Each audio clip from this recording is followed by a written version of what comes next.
మన vintage collections, Kadambari collections, పూర్ణిమ prints లో ఎంత కొంటే అంత ఉచితం.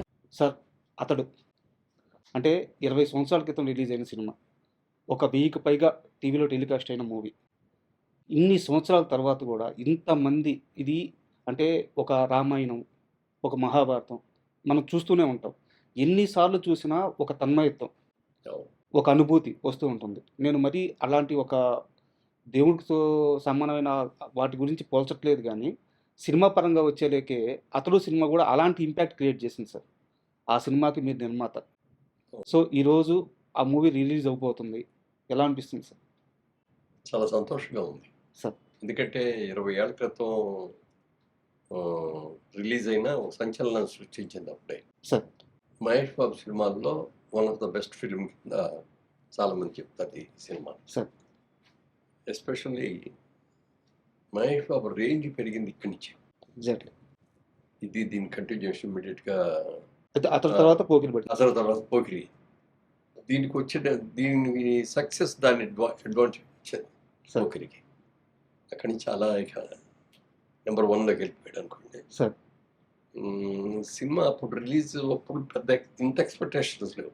సినిమా రిలీజ్ అయిన తర్వాత ఎక్స్పెక్టేషన్ ముందు లేదు. సార్ దాని మూలంగా కానీ ఇంకా ఏదైనా మూలంగా కానీ అనుకున్నంత పెద్ద హిట్ కాల, కానీ లేట్గా గుర్తించారు. సార్ టీవీస్లో రావడం మొదలుపెట్టింది. అందరూ టీవీలో చూసి ఇంత మంచి సినిమా, కామెడీ ప్రమాణంగా ఉంది, డైలాగ్ అసలుగా ఉంది, డైరెక్షన్ బాగుంది, మహేష్ బాబు కొత్త రకంగా చేశాడు, అట్లా అన్ని పేర్లు వచ్చేసి వచ్చిన తర్వాత అసలు కంటిన్యూస్గా ప్రతి కొన్ని వారాలు అయితే శనివారాల్లో కంపల్సరిగా ఈ మూవీ పడని వారం అంటూ ఉండేది కాదు. ఏదో ఒక ఛానల్లో కొడుతూ ఉండేది. చూసిన వాళ్ళు కూడా ఇదిగో ఈ బిట్టు చూడాలి, ఇదిగో ఈ కామెడీ సీన్ చూడాలి, లేకపోతే ఈ యాక్షన్ సీన్ చూడాలి. యాక్షన్ కూడా మేము చాలా ఎక్కువ ఖర్చు పెట్టాము సినిమా. క్లైమాక్స్ ఫైట్కి అయితే ఆ రోజుల్లో 28 రోజులు తీశారు ఒక్క ఫైట్. దానికోసం సెట్ వేసాం.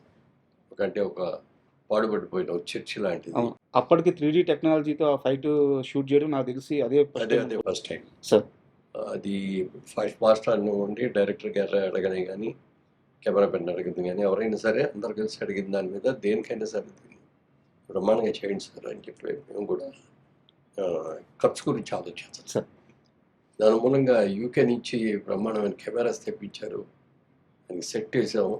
చాలా చూసిన వాళ్ళందరూ మాత్రం ఇది ఫైట్ వరకు ఇంగ్లీష్ పిక్చర్ లాగా ఉందండి, ఇంటర్నేషనల్ స్టాండర్డ్స్లో ఉంది అని చెప్పి మెచ్చుకోవడం జరిగింది.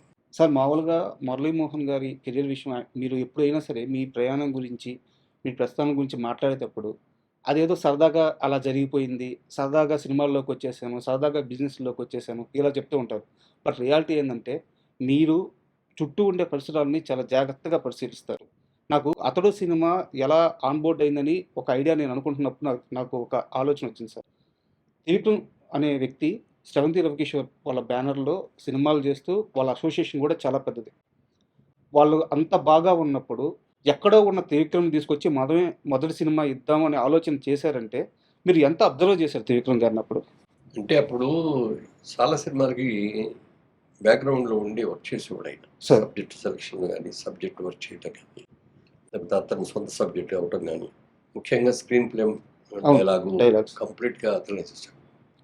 ఆ సినిమాలన్నీ సక్సెస్ అని చూసిన తర్వాత రోజు నేను ఆ బ్రదర్ కిషోర్ గారు ఇద్దరం కలిసి కూర్చొని మనం నెక్స్ట్ పిక్చర్ త్రివిక్రమ్కి ఇస్తే ఎట్లా బాగుంటుంది, అతన్ని మనం డైరెక్ట్ కూడా చేయొచ్చు కదా, స్క్రీన్ ప్లే బాగుంటుంది, మాటలు బాగుంటున్నాయి, అన్ని రకాలుగా బాగుంది, మనం ఫస్ట్ టైం ఛాన్స్ మనం ఇద్దాము. అప్పటిదాకా అసోసియేషన్ అయితే లేదు మీకు త్రివిక్రమ్తో? ఎక్కడ కలవలేదు? కాబట్టి ఆ సినిమా రిలీజ్ అయినప్పుడు అక్కడ పరిచయం చేసిన తెలుసు తప్ప అంతకంటే పెద్ద క్లోజ్ పరిచయాలు ఏమి అనుకున్న తర్వాత ఒకరోజు పిలిచాం. మంచి సబ్జెక్ట్ ఉంటే చెప్పండి సార్, మీకు డైరెక్షన్ ఇస్తాం, ఫస్ట్ టైం డైరెక్షన్ మన దాంట్లో పెద్ద సినిమా తీస్తున్నాం అని చెప్పి. అంటే సార్ మీరు ఇచ్చినందుకు చాలాసార్లు సంతోషం అండి, కానీ మన రవికిషోర్ గారికి మాట ఇచ్చాము, దానికి మీరు ఒప్పుకునేటట్టే చేస్తాను, సెకండ్ పిక్చర్గా చేస్తానండి. అది ఎవరు హీరో అంటే పలానా హీరో అని చెప్పారు. సరే అయితే ఎన్ని రోజుల్లో అయిపోతుంది అంటే నెలలో అయిపోతుంది. అయిపోతుందండి, నెల 15 రోజుల్లో షూటింగ్ కూడా అయిపోతుంది ఓకే. అని అన్నారు. అయితే మేము ఈ లోపల సబ్జెక్ట్ అది మీరు చెప్పేస్తే సబ్జెక్ట్ ఓకే చేసుకొని మిగిలిన క్యాస్టింగ్ అంతా సెలెక్ట్ చేసుకుందాం అని చెప్పి అంటే వెంటనే చెప్పారు. ఇక్కడే కూర్చొని ఎదురుకుంటే ఇలాగే కూర్చొని సార్. చెప్తే నెంబరు 3 hours చెప్పారండి ఆ కథ. సార్. నేను మా బ్రదరు ముగ్గురే. ఎవరికి చెప్పేసి లోపలికి ఎవరు రావద్దు, డిస్టర్బ్ చేయొద్దని ఫోన్లు కూడా స్విచ్ ఆఫ్ చేసుకొని కూర్చొని సినిమా మా కళ్ళ కట్టినట్టు చూపించారు సినిమా. ప్రతి షాట్ ఎలా ఉన్నది అనేది చూసిన తర్వాత అప్పుడు అనిపించింది డెఫినెట్గా డైరెక్టర్గా కూడా చాలా మంచి పేరు తీసుకుంటాడు.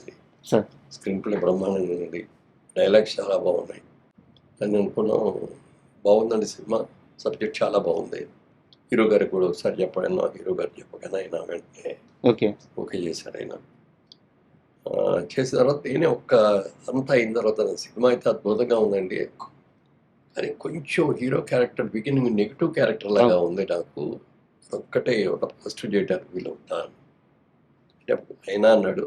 మా బ్రదర్ కిషోర్ కూడా వాళ్ళ ఇంటర్నేషనల్ సినిమాల్లో కూడా హీరో క్యారెక్టర్ నెగిటివ్ నుంచి స్టార్ట్ చేసి పాజిటివ్కి తీసుకెళ్ళటం అప్పుడు అది ట్రెండ్ స్టార్ట్ అవుతుంది అని చెప్పేటప్పటికి నేను కూడా కన్విన్స్ అయ్యాను. సరేనండి, నెగిటివ్ అంటే మరీ నెగిటివ్గా ఏం లేదు, క్యారెక్టర్ అలా ఉంది కదా అని చెప్పిన దాని మీద చేశారు. పర్ఫెక్ట్గా స్క్రిప్ట్ కూడా రాశారు. రాసిన తర్వాత మేము ఒకటే చెప్పాం, మేము తీసి నేను ఇప్పుడు 24 సినిమాలు తీసామండి. 24 ఒక సినిమాలో ఒక ఎత్తు. ఇది ఒక కొత్త తరహాగా మంచి డైలాగ్స్ తోటి, మంచి స్క్రీన్ ప్లే తోటి మీరు ఫస్ట్ టైం అంటే ఫస్ట్ పిక్చర్ కాకపోయినా సెకండ్ పిక్చర్ అయినా మాదే కాబట్టి ఈ పిక్చర్ చేస్తారు, పెద్ద సినిమా చేస్తారు కాబట్టి ఇది మీరు ఎలా అనుకుంటున్నారో అలా తీసి దీంట్లో ఎక్కడ ఇంటర్ఫీర్ కావు. బడ్జెట్ విషయంలో కానీ, టేకింగ్ విషయంలో కానీ మీకు ఏం కావాలంటే తీసుకునేది ఓపెన్గా ఆఫర్ ఇచ్చాం. దాన్ని ఆయన సద్వినియోగం చేసుకొని చాలా బాగా చేశాం. సార్, అంటే కథ విషయం మీరు ప్రస్తావించారు కాబట్టి నాకు ఒక డౌట్ సార్. మీరు కృష్ణ గారితో చాలా క్లోజ్ అసోసియేషన్ ఉంది మీకు, క్లాస్మేట్స్ కూడా మీరు. అంటే కృష్ణ గారి అన్ని సినిమాలు చూసుంటారు మీరు, లేదా తెలిసి ఉంటుంది కూడా మీకు. రౌడీ అన్నయ్య అని చెప్పి కృష్ణ గారితో ఒక సినిమా ఉంది సార్, తమ్మారెడ్డి భరద్వాజ్ గారు డైరెక్టర్. ఆ సినిమా కథ మన అతడు సినిమా కథకి చాలా దగ్గరగా ఉంటుంది అనిపిస్తుంది. మీరు ఆ రౌడీ అన్నయ్య సినిమా చూశారు సార్? దాంట్లో రౌడీ అన్నయ్యలో కృష్ణ గారు లాయర్. తను హ్యాండిల్ చేసిన ఒక కేసు వల్ల ఒక కుటుంబానికి అన్యాయం జరగద్ది. అది తెలుసుకొని నిర్మలమ్మ ఇక్కడ ఉంటారనమాట. నిర్మలమ్మ ఇంటికి వచ్చి ఆ కుటుంబం మొత్తానికి న్యాయం చేస్తారనమాట. ఆ ఊర్లో ఆ కుటుంబానికి ఏం సమస్యలు ఉన్నాయో అవన్నీ సాల్వ్ చేసి, నిర్మలమ్మ గారి మనవడు కాకపోయినా సరే, నువ్వు మనవడు కాకపోతే ఏమి నాకు అంత మంచి చేసావు అని చెప్పేసి క్లైమాక్స్ సీన్స్. సేమ్ మన అతడిలో కూడా తన వల్ల ఆ కుటుంబానికి నష్టం జరగదు కాబట్టి ఇంగ్లీష్ పిక్చర్స్ సార్ వాళ్ళు ఒక దగ్గర ట్రీట్ చేసుకుంటారు, ఈయన ఒక దగ్గర ట్రీట్ చేస్తుంటారు సార్. బట్ థ్రెడ్ మాత్రం ఒక ఇంగ్లీష్ పిక్చర్ నావెల్లో దాన్ని బేస్ చేసుకొని సార్. అండ్ ఇప్పుడు